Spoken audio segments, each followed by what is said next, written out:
Inside the world's biggest passenger plane. 73 meters in length and with an 80-meter wingspan, the Airbus A380 is the world's largest ever passenger plane. Traveling at speeds of over 700 miles. One thing that I found out, yeah, is that people have a hobby, like they like watching planes land and take off. That is such a weird hobby that I found out that people have. Like, what? Why? But how exactly is life inside an A380? Global giant British Airways runs a fleet of these feats of engineering, setting the standard for economy comfort in the industry. Passengers will be immediately greeted with a double-width staircase towards the front of the plane, one of the first of its type, and of course leading to the A380's famous upper deck. Throughout the cabin, LED lights provide the most energy-efficient lighting solution. These can be controlled to mimic different scenes or moods such as sunset and sunrise to help prevent fatigue among passengers, helping with the changing time zones. Plenty of natural light. Wait. If you're in economy, there is no such thing as not getting fatigued or getting annoyed because there's no leg room and it's bloody annoying and you can't even lay your chair back like that because the guy behind you is going to end up punching you. But like, blah, blah, blah, why are you leaning your chair back, blah, blah. Yeah, allow you. There's no such thing as having no fatigue in economy. During daylight hours, through the exceptionally large. I hate going on planes. Most other aircrafts. I hate going on planes. Fuselage some 20 inches wider than Boeing's answer to the A380, the 747, passengers will notice the more roomy feel of the cabin. And because on the and furthermore, who comes up with these bloody names? A355, A9980. What random numbers, bro? Why? Large is still curving outwards, exterior seats benefit from extended shoulder width. Perfect for those flying next to a Tom Holland. That oh so awkward middle seat. Economy class, or World Traveller as British Airways likes to put it, has enough space for 299 passengers. Each and every seat, even for flyers with the cheapest of tickets, features a USB charging port to keep smartphones and tablets charged on those longer haul flights. Okay. A further 170 seats are split between the remaining classes, including 97 reserved for business class. Known in BA terminology as club class, these seats are split between the lower and upper decks. Interestingly, the upper deck is wider again, at 70 inches more than a 747's upper deck, helping to create a truly airy and spacious ambience.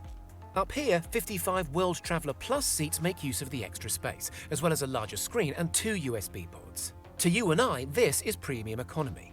Because this area is above the midway point, the fuselage begins to curve back, tapering inwards as it goes up, and rather than cutting off that all-important headroom, British Airways moved the seats inwards, which in turn made room for seat-level lockers, perfect for storing things like laptops and handbags. Economy is called just that for a reason. Airliners fit as many people on as is reasonably possible in order to sell more tickets, making more profit for the company. But if you're looking for something a little bit more special, Emirates has got you covered. If you're heading on a once-in-a-lifetime trip, maybe the premium economy area is more up your street.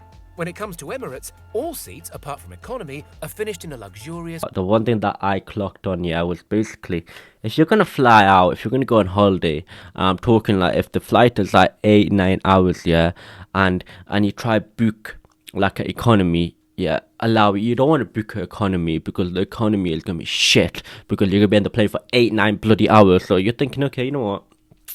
I'm going to book premium economy or business class or like even first class or wherever, yeah.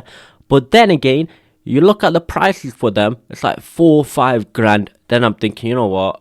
I would just rather not fly out, you know what I mean? I'll just stay at home because I clearly can't afford it because I'm bloody broke. Coloured quilted design leather.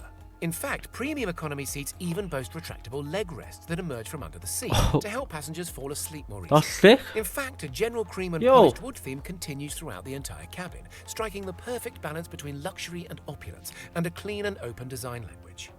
Electric window shades make blocking out unwanted light a breeze.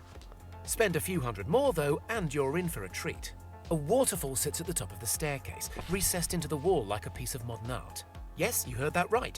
A waterfall with real flowing water on board an aeroplane flying at 40,000 feet. What a waste of space, bro. Why would you do that? What if you really wanted to push the plane out? What if you had $30,000 to spend on a round trip from New York City to Abu Dhabi? Wish. Or make that $40,000? I wish. It's time to disembark from your Emirates flight and join forces with Etihad Airways. The whole experience starts off at home or at your favourite 5-star hotel. From here, your personal Etihad chauffeur will transport you to the airport in a luxury limousine, something like a Mercedes S-Class. A private concierge guides you past the check-in desks and straight to your private lounge, because of course, they've already managed everything for you, including the check-in service. The first meal included in What? the package will be... Bro, what the fuck is that? That's like a bloody living room. I've never ever seen this in my entire life. That's a bloody living room with a bloody 55-inch TV. Then again, it's not probably 55-inch, it's probably 32-inch. But you know what I mean. What the hell? Area, a multi-course meal selected especially for you according to your personal preferences. The lucky passenger or passengers will then likely move on to the spa facilities. Oh, yeah. So you get your... just a short massage to help soothe and relieve tension before the long flight. No When way. it's time to fly, a personal butler awaits, having prepared some of your favorite entertainment or maybe food to enjoy over the course of the flight. The onboard cabin, called the residence, consists of 3 rooms for the exclusive use of top-paying guests. The lounge is where they are likely to rest, watch some television and enjoy food from a customized menu devised by a personal chef, and again made up of many courses. Unlimited free Wi-Fi can be enjoyed from here too. Or maybe a short kit may help the time pass. At the end of a small corridor lies a full-size double bed. These type of videos just make me realize how poor I am. How bloody poor I am. How bloody poor I am. I know. Television. As the flight draws to an end, just before breakfast is the perfect opportunity to take a warm shower in your very own private bathroom area with complimentary Aqua de Parma toiletries. Yes, even more crazy than a waterfall on a plane is a full-sized shower.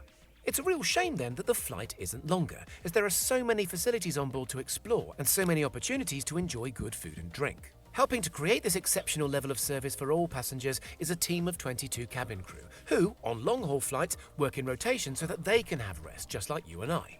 Beneath the main deck, in a secret underground world, there is a living area for cabin crew. By no means is it as large or luxurious as upstairs, but a selection of bunk beds at least provides some sort of privacy and rest. Oh my god, that looks Space is pretty shit. limited, with taller crew needing to duck just to fit through the tight squeezes. That looks Bunks shit. 2 or even 3 high, similar to a capsule-style hotel found in many Asian Oh countries. my god. More spacious maybe are the living quarters for the pilot and his or her team.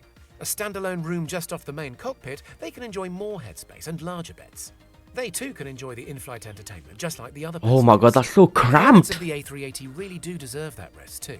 They must all be trained on ground handling specific to the A380, just thanks to its sheer size. An 80-meter wingspan makes taxiing a bit of an undertaking, but to help the pilot, 2 cameras can be employed. While we enjoy looking through the cameras as a matter of fun, the pilots rely on the ground-facing camera to locate the nose wheel and keep it on track with the guiding lines, and the tail-mounted camera to keep an eye on the hive of activity that's always going on at an airport. Pilots are also trained to safely fly the beast in the air, which can weigh a maximum of around 570 tons at takeoff. Each 40-meter wing weighs 40 tons, the same as 20 large family cars, and can hold a total of 250 tons of fuel. In comparison, your average family hatchback holds around 0.06. That's not a hatchback. However, That was unique not a wing hatchback. design allows the plane to approach at much lower speeds than something like a 747-400. Random The lower numbers. engine speeds mean an overall Random quieter numbers. experience for the passengers inside, as well as the residents unfortunate or fortunate enough to live near an airfield. The landing gear consists of 22 ginormous wheels, which can only support 390 tons upon landing. which Only. makes the plane Only must burn 390. 380 tons of that fuel in order to make a safe landing. The multiple classes of luxury are all thanks to the size of the A380. Airbus's answer to growing numbers of traffic in and around airports. Moving more passengers in one plane consequently results in fewer planes congesting the system. Have you ever flown in the world's largest passenger plane? Fuck off, mate. This video just made me realize how bloody poor I am.